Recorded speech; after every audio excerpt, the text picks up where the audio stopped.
Journée fructueuse pour le Canada à Sochi. L'équipe de hockey masculin accède à la finale. Ici Maxime Denis à Montréal. Voici vos nouvelles UQAM.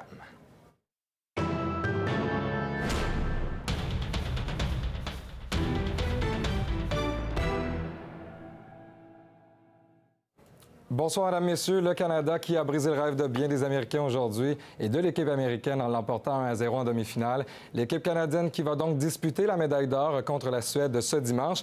Et Charles-Aimé Bilodeau, la performance de Carey Price n'a pas passé inaperçue. Après l'équipe canadienne de hockey féminin, c'est au tour de l'équipe masculine de nous donner beaucoup d'émotions. Une partie parfaite au niveau de la défensive. L'entraîneur Mike Babcock qui a bien fait de miser sur les talents du gardien de but Carey Price pour cette rencontre-là, qui a bloqué les 31 tirs reçus par les États-Unis.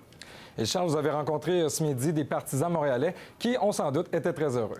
Effectivement, je me suis rendu au bar du Forum de Montréal pour voir les gens qui regardaient cette épreuve-là de hockey masculin. Les gens qui avaient des étincelles dans les yeux, littéralement. Vraiment, l'ambiance était survoltée sur place, surtout en début de deuxième période, là, lorsque Jamie Benn a compté le premier but, mais le seul but également de la rencontre. Mais c'est un but important, c'est le but qui leur a accordé la victoire, également une place pour la finale et un laissez-passer pour la médaille d'or. Et il n'y a pas seulement les gens au bar du Forum de Montréal qui étaient devant leur écran, plusieurs gens au travail. Il y avait également le Parti libéral du Canada qui est en congrès présentement là, à Montréal et qui a fait une pause dans leur congrès pour regarder l'équipe canadienne performer. Donc Justin Trudeau et son équipe étaient devant leur écran. Les partisans du Canada qui devront se lever un petit peu plus tôt là, dimanche pour regarder la finale qui va être diffusée à 7 h du matin, heure de Montréal. Et c'est l'épreuve qui va conclure les Jeux olympiques de Sochi. On espère une médaille pour le Canada. Effectivement, on nous le souhaite, Charles-Aimé Bilodeau. Merci beaucoup. Au revoir. Par ailleurs, une pluie de médailles est tombée sur le Canada. Le Québécois Charles Cournoyer, qui est originaire de Boucherville dans la région, a remporté la médaille de bronze aux 500 mètres en patinage de vitesse de courte piste. Et l'équipe de curling a remporté l'or, ainsi que les deux Canadiennes, Marielle Thompson et Kelsey Sora, qui ont gagné respectivement l'or et l'argent en ski cross. On reste sur la scène internationale, mais pour une actualité qu'on surveille de très près ces jours-ci, en Ukraine, un accord est conclu aujourd'hui pour la formation d'un gouvernement de coalition d'ici 10 jours. Une élection présidentielle d'ici décembre et un retour à la Constitution de 2004 est également prévu.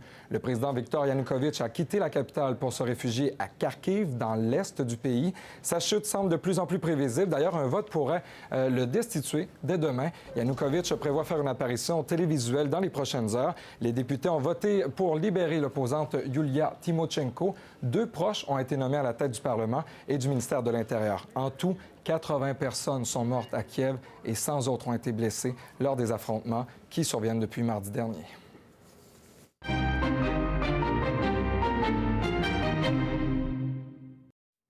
Et on parle maintenant d'économie. Le budget déposé jeudi par le gouvernement marois cause toujours de vives réactions, entre autres par rapport aux augmentations de tarifs dans les services de garde. Et Karine Laté, vous êtes là pour nous en parler parce que cette hausse de tarifs va à l'encontre des recommandations faites par le Conseil supérieur de l'éducation. Effectivement, Maxime, l'une de ces recommandations principales là, était justement dans le but de viser un partage plus équitable entre la famille et l'État pour alléger le fardeau financier des parents, en fait, lorsque ces derniers bénéficient des services de garde. L'augmentation proposée par le budget déposé hier vise à augmenter ses frais de garde de 7 à 9 par jour d'ici septembre 2015. Donc, on peut quand même... C'est une somme quand même importante. C'est près de 500 en un an et demi pour les parents.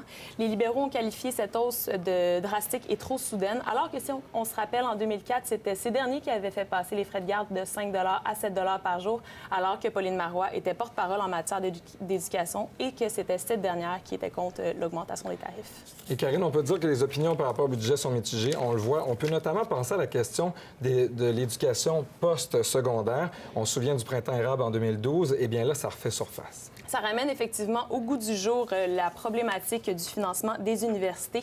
Le budget proposé vise à augmenter le financement, justement, fait aux universités et une fusion des certaines commissions scolaires dans le but de récupérer 125 millions de dollars. Par contre, le financement attribué à l'éducation postsecondaire vise presque uniquement à augmenter le salaire des employés des institutions de 2 %. Donc, la question du financement des universités a été un peu mise de côté. D'ailleurs, le ministre des Finances, Nicolas Marceau, a fait preuve de mutisme par rapport à cette mesure-là. On peut peut questionner les promesses qui avaient été faites lors du sommet de l'enseignement supérieur l'année dernière. Ces mesures s'inscrivent dans l'objectif, bien sûr, d'atteindre le déficit zéro pour l'année 2015-2016. Soit 2 ans plus tard que ce qui avait été prévu par Nicolas Marceau en novembre 2012. Effectivement. Karine Latté, merci beaucoup. Je vous en prie. La Cour supérieure du Québec a refusé à la secte juive Lev Tahor le droit d'en appeler de la décision qui ordonnait le retour de 14 enfants au Québec. En novembre dernier, 200 membres de la secte ont fui en pleine nuit Sainte-Agathe-des-Monts pour se réfugier à Chatham, en Ontario. La DPJ s'apprête alors à retirer des enfants de certaines familles. La secte conteste également le placement de 13 des 14 enfants en famille d'accueil en Ontario. Et Montréal va de l'avant pour recouvrir plutôt l'autoroute Ville-Marie entre les rues Hôtel-de-Ville et Sanguinet. Et à l'est du centre-ville, le maire de Nicodère confie le dossier au chef de l'opposition, Richard Bergeron, qui rêve de ce projet depuis fort longtemps. Il proposait le recouvrement de l'autoroute comme l'une de ses priorités aux dernières élections. Richard Bergeron estime qu'il en coûtera entre 50 et 75 millions de dollars. Cet important projet est prévu pour les célébrations du 375e anniversaire de la Ville de Montréal. On veut que ce soit un leg pour 2017 maintenant. Ça se peut que ce ne soit pas finalisé en 2017, mais le travail va se faire en conséquence, puis c'est vraiment basé pour les travaux pour célébrer notre métropole. Nouvelle polémique à l'Université du Québec à Montréal. L'UQAM permet la négociation entre les professeurs et les étudiants, des plans de cours et des évaluations qui sont prévus au cours de la session. Tout ça découle du règlement numéro 5 et il fait actuellement l'objet de plusieurs critiques car des professeurs refusent de le respecter. Un règlement que les étudiants croyaient pourtant acquis. Voici ce qu'a appris Anne-Sophie Poiré. Depuis le début de la session, un nombre record d'étudiants de l'UQAM se sont plaints auprès de l'Association facultaire des étudiants en sciences politiques et droit, la FESPED, quant à l'entente d'évaluation avec les professeurs qui, selon le chargé de cours Marc-André Cyr, est un droit à respecter. L'UQAM est une institution qui a encore des mécanismes démocratiques.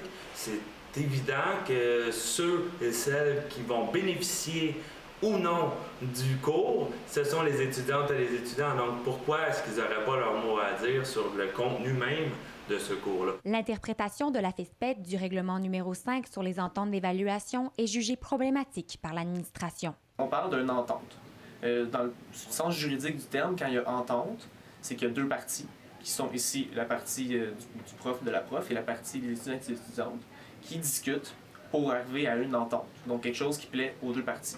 Dans un échange de courriel entre l'association étudiante et l'administration, le vice-doyen de la faculté, Jean-Guy Prévost, remet en cause ce droit de négociation que les étudiants croyaient pourtant acquis en vertu du règlement numéro 5. Le mot négociation, qui était le terme autour duquel tournait l'argumentaire, est un mot qui n'apparaît pas dans le règlement numéro 5.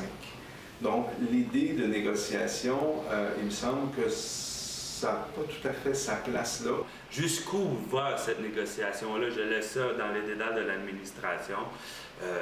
Mais en général, pour s'entendre, il faut négocier. Pour l'instant, l'administration n'a pas l'intention de modifier le règlement numéro 5 afin d'officialiser le droit de négociation des étudiants.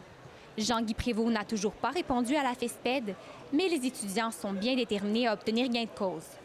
Anne-Sophie Poiré, Université du Québec à Montréal. Fort intéressant, Anne-Sophie. Alors, il y a du nouveau dans le dossier. Oui, Maxime, ce que les étudiants redoutent, en fait, c'est la perte de démocratie au sein de l'UQAM, une université publique. Le vice-doyen de la faculté, Jean-Guy Prévost, reste muet devant les demandes de collaboration des étudiants. La mise en place de moyens de pression n'a pas été évoquée, mais les étudiants demandent l'appui des professeurs afin de régler le plus rapidement possible le litige entourant le règlement numéro 5. Anne-Sophie, merci beaucoup.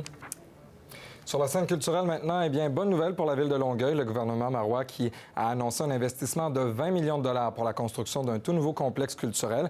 Le projet d'une valeur totale de 53 millions de dollars va abriter l'Orchestre symphonique de Longueuil ainsi que le Théâtre de la ville. L'ouverture officielle du complexe culturel est prévue pour 2017.